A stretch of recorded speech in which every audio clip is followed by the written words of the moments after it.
Assalamualaikum warahmatullahi wabarakatuh. Halo teman-teman, perkenalkan nama saya Pipin Masalubu dari Universitas Negeri Gorontalo Fakultas Ilmu Sosial Jurusan Pendidikan Sejarah.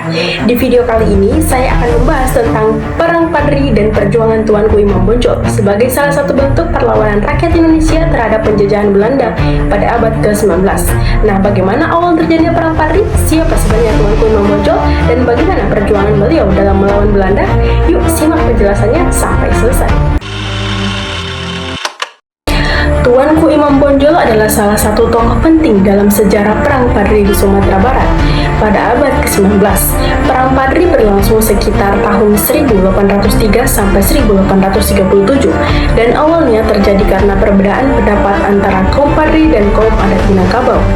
Kaum Padri adalah kelompok ulama yang ingin memperbaiki kehidupan masyarakat sesuai ajaran Islam. Mereka menolak kebiasaan seperti perjudian, sambung ayam, dan minum-minuman keras karena dianggap bertentangan dengan agama. Sementara itu, kaum adat ingin mempertahankan tradisi lama yang sudah diwariskan secara turun-temurun. Perbedaan tersebut akhirnya menyebabkan peperangan di wilayah Minangkabau.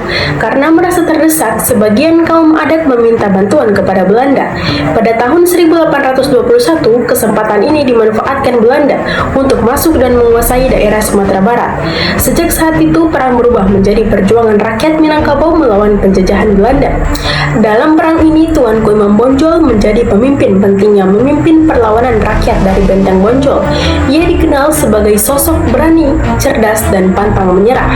Belanda mengalami kesulitan besar menghadapi perlawanan rakyat karena mereka menggunakan strategi gerilya yang mempertahankan benteng dengan kuat. Perang berlangsung cukup lama dan menyebabkan banyak kerugian di kedua pihak. Namun pada tahun 1837, Belanda menggunakan tipu muslihat dengan mengajak Tuanku Imam Bonjol berunding.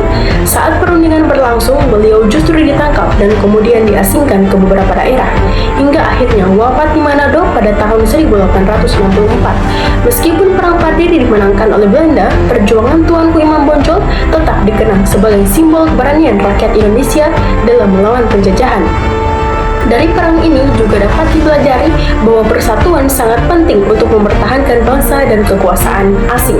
Oke teman-teman, itulah tadi sejarah mengenai Perang Padri dan perjuangan Tuanku Imam Bonjol.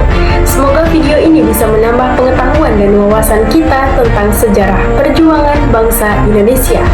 Jangan lupa tetap semangat belajar sejarah, karena dari sejarah kita bisa belajar tentang perjuangan, persatuan, dan semangat pantang menyerah. Saya Pipin Masalubu, pamit undur diri. Terima kasih sudah menonton dan sampai jumpa di video berikutnya.